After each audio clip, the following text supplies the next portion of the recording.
Hello friends, कैसे हो आप सभी लोग। फ्रेंड्स, आज हम आप लोगों के साथ 2020 का मॉडल पेपर डिस्कस करेंगे जो कि यूपी टेट का है। एक पूरा सेट है सीडीपी का। इसमें 30 क्वेश्चन है जो आपके 2020 में आपका पेपर हुआ था यूपी टेट का, उसका है। ये सीडीपी का पूरा एक सेट है, इसमें तो मतलब 30 क्वेश्चन है। तो स्टार्ट करते हैं फ्रेंड्स। ये पहला रहा क्वेश्चन।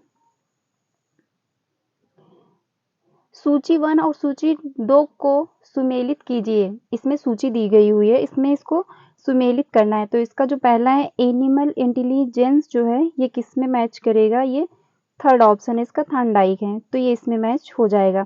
और जो दूसरा है पुनर्बलन की अनुसूची, ये किस में मैच करेगा, तो जो दूसरा है पुनर्बलन की अनुसूची, ये स्कनर ने दिया है, तो ये इसमें मैच हो जाएगा। सारगम्यता का जो नियम है ये दिया है गेस्टाल्ट ने, तो ये इसमें मैच हो जाएगा। और अनुकूलन का जो सिद्धांत है ये पियाजे ने दिया है। ठीक है, तो इसका थर्ड ऑप्शन सही हो जाएगा। आगे बढ़ते हैं। नेक्स्ट क्वेश्चन ये रहा। विकास कभी न समाप्त होने वाली प्रक्रिया है। आप सभी लोगों को पता है जो विकास है वो निरंतर चलता रहता है। जब से बालक गर्भ में आता है तब से लेकर मृत्यु तक उसका विकास होता रहता है। वो कुछ ना कुछ सीखता रहता है, उसका विकास होता रहता है।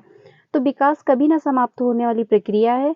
यह कथन विकास के किस सिद्धांत से संबंधित है, ये आपको बताना है। तो इसका थर्ड ऑप्शन सही हो जाएगा, निरंतरता का सिद्धांत। इसके अंतर्गत ये विकास कभी न समाप्त होने वाली एक प्रक्रिया है। आगे बढ़ते हैं। क्वेश्चन नंबर थर्ड देखते हैं। संविधान के किस संशोधन से शिक्षा एक मौलिक अधिकार बन गई है। जो संविधान संशोधन हुआ था उसके अनुसार शिक्षा एक मौलिक अधिकार बन गया है। वो 86वें संविधान संशोधन से हुआ था।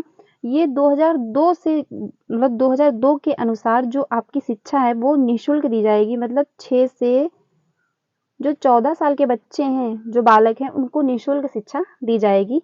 जो आप कक्षा 1 से लगा करके 8th तक जो दी जाती है, क्लास 1 से 8th तक ये निःशुल्क शिक्षा होती है। अभिप्रेरणा के मूल प्रवृत्ति सिद्धांत के प्रतिपादक हैं। जो अभिप्रेरणा का मूल प्रवृत्ति का सिद्धांत है उसके प्रतिपादक जो है मैकडूगल हैं। आगे बढ़ते हैं। क्वेश्चन नंबर 5 देखते हैं। विकास के किस सिद्धांत को कोल तथा बूस ने संवेगात्मक विकास का अनोखा काल कहा है। तो 5th का आंसर बाल्यावस्था सही हो जाएगा, फर्स्ट ऑप्शन। नेक्स्ट देखते हैं। किसने बहुबुद्धि का प्रत्यय दिया।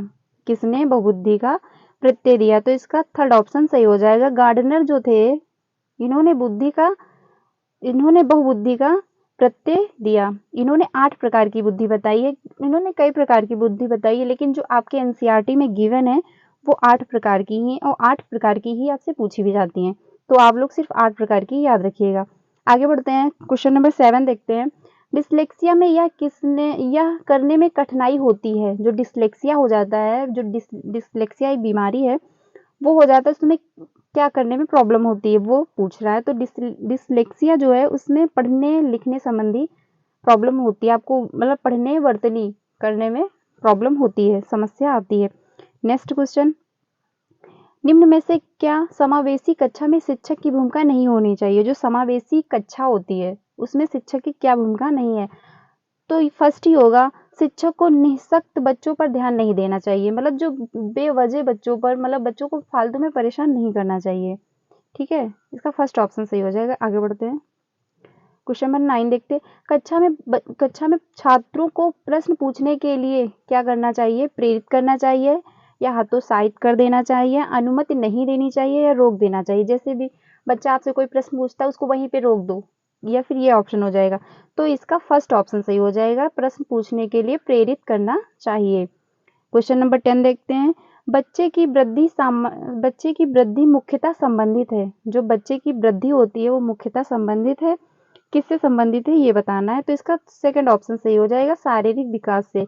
जब तक बच्चे का शारीरिक विकास नहीं होगा तो वृद्धि में मतलब मुख्यतः तो यही है कि बच्चे का शारीरिक विकास हो। आगे बढ़ते हैं। क्वेश्चन नंबर 11 देखते हैं। निम्न में से किस सिद्धांत को पुनर्बलन का सिद्धांत भी कहते हैं। ऐसा कौन सा इसमें सिद्धांत है जिसमें पुनर्बलन का सिद्धांत कहते हैं। तो ये क्रिया प्रसूत का जो सिद्धांत है इसी को कहते हैं। और ये जो सिद्धांत है ये स्किनर ने दिया है, ये भी आप लोग ध्यान रख सकते हैं। इन्होंने कबूतर पर प्रयोग किया था। आगे बढ़ते हैं। क्वेश्चन नंबर नेक्स्ट, निम्न में से कौन सी अवस्था ब्रूनर के संज्ञानात्मक विकास सिद्धांत का अंग नहीं है? तो 11 का कौन सा ऑप्शन, 12 का कौन सा ऑप्शन सही हो जाएगा? सेकंड सही हो जाएगा, अंतःप्रज्ञा अवस्था। आगे बढ़ते हैं, ये रहा नेक्स्ट क्वेश्चन आपकी स्क्रीन पे। महर्षि ने बौद्ध स्तर के शिक्षण प्रतिमान में 5 पदों का वर्णन किया है, वे कौन कौन से, ये आपको बताना है। तो इसमें कौन सा ऑप्शन सही हो जाएगा?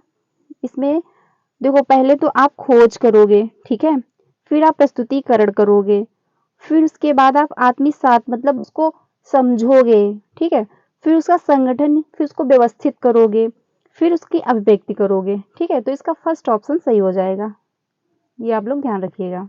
आगे बढ़ते हैं, निम्न में से कौन सा संज्ञानात्मक क्षेत्र से संबंधित नहीं है, ये आपको बताना है। तो इसमें कौन सा ऑप्शन सही होगा? इसमें सेकंड ऑप्शन सही हो जाएगा, अनुमूल्यन जो है ये संज्ञानात्मक क्षेत्र से संबंधित नहीं है। नेक्स्ट, निम्न में से कौन सा अधिगम का वृक्क नहीं है?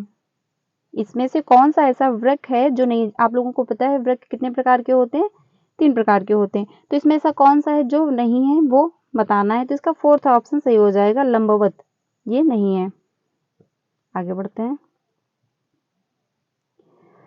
यदि शिक्षक कक्षा में एक छात्र को समस्यात्मक बालक के रूप में पाता है तो उसे क्या करना चाहिए, ये पूछ रहा है। तो इसका ऑप्शन फोर्थ सही हो जाएगा, बच्चे को परामर्श देना चाहिए। अगर उसको किसी प्रकार की समस्या आ रही है पढ़ने में या लिखने में या समझने में, तो जो शिक्षक होता है उसका यही कर्तव्य बनता है कि वो बच्चे को परामर्श दे, उसको सलाह दे, उसकी बात को समझे, उससे मोटिवेट करे, ठीक है। नेक्स्ट, पाठ्य सहगामी क्रियाएं मुख्यतः संबंधित हैं, जो पाठ्य सहगामी क्रियाएं हैं वो मुख्यतः संबंधित हैं। इसका फर्स्ट ऑप्शन सही हो जाएगा, छात्रों के सर्वांगीण विकास से, ठीक है, इसका फर्स्ट ऑप्शन सही हो जाएगा। आगे बढ़ते हैं, निम्न में से किसने अधिगम सिद्धांत का प्रतिपादन नहीं किया? निम्न में से किसने अधिगम का सिद्धांत का प्रतिपादन नहीं किया? तो इसका कौन सा ऑप्शन सही हो जाएगा? फोर्थ सही हो जाएगा, B.S. ब्लूम जो थे, इन्होंने अधिगम सिद्धांत का प्रतिपादन नहीं किया। आगे बढ़ते हैं, शिक्षा में अवरोधन का तात्पर्य है, जो शिक्षा में अवरोध आ जाता है उसका क्या तात्पर्य है, ये आपको बताना है। तो इसका थर्ड ऑप्शन सही हो जाएगा, किसी बालक का 1 वर्ष से अधिक समय तक एक ही कक्षा में रहना। जो बालक होते हैं कभी कभी फेल हो जाते हैं, तो एक मतलब वो जो एक बार फेल हुए, फिर वो नेक्स्ट टाइम फिर से फेल हो गए, तो इसमें उसकी जो पढ़ाई होती है बच्चे की, उसमें अवरोध आने लगता है, इसका ये मतलब हुआ। आगे बढ़ते हैं, निम्न में से किस कौशल में पूर्व ज्ञान का परीक्षण आता है? तो 20 का कौन सा ऑप्शन सही हो जाएगा? फर्स्ट सही हो जाएगा, प्रस्तावना कौशल, ठीक है। आगे बढ़ते हैं, मानव विकास का प्रारंभ होता है, जो मानव का विकास है उसका प्रारंभ होता है, तो ये गर्भावस्था से स्टार्ट हो जाता है, ये आप लोग ध्यान रखिएगा, क्योंकि जो विकास है वो गर्भावस्था से लेकर के मृत्यु तक चलता है। नेक्स्ट है, द कंडीशन ऑफ लर्निंग, जो पुस्तक है वो किसकी है? ये तो ये है R.M. गेने की, जो ये पुस्तक है ये R.M. गेने की है। आगे बढ़ते हैं, ये स्टेटमेंट बहुत पूछा जाता है आपके हर एग्जाम में, तो ये आप लोग ध्यान रखिएगा। किशोरावस्था बड़े संघर्ष, तनाव, हमला व विरोध की अवस्था है, ये किसने कहा है? ये जो है ये कहा है स्टिनले हॉल ने कहा है।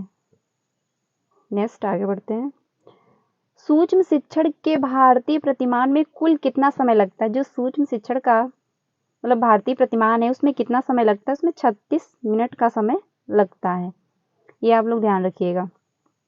आगे बढ़ते हैं, सीखने का पठार सीखने की प्रक्रिया के मुख्य अभिलक्षण हैं, जो उस स्थिति को प्रकट करते हैं जिसमें सीखने की प्रक्रिया में कोई उन्नति नहीं होती है। यह कथन किसने दिया है? तो 25 का 4 आंसर सही हो जाएगा, ऑप्शन रास जो थे, रास महोदय जो हैं, इन्होंने इसकी यह स्टेटमेंट दिया। आगे बढ़ते हैं, 26 देखते हैं, व्यवहार के कारण व्यवहार में परिवर्तन ही अधिगम है। जो व्यवहार है, व्यवहार के कारण ही व्यवहार में परिवर्तन अधिगम है। जब हम सीखते हैं उसी के अनुसार हम व्यवहार करते हैं।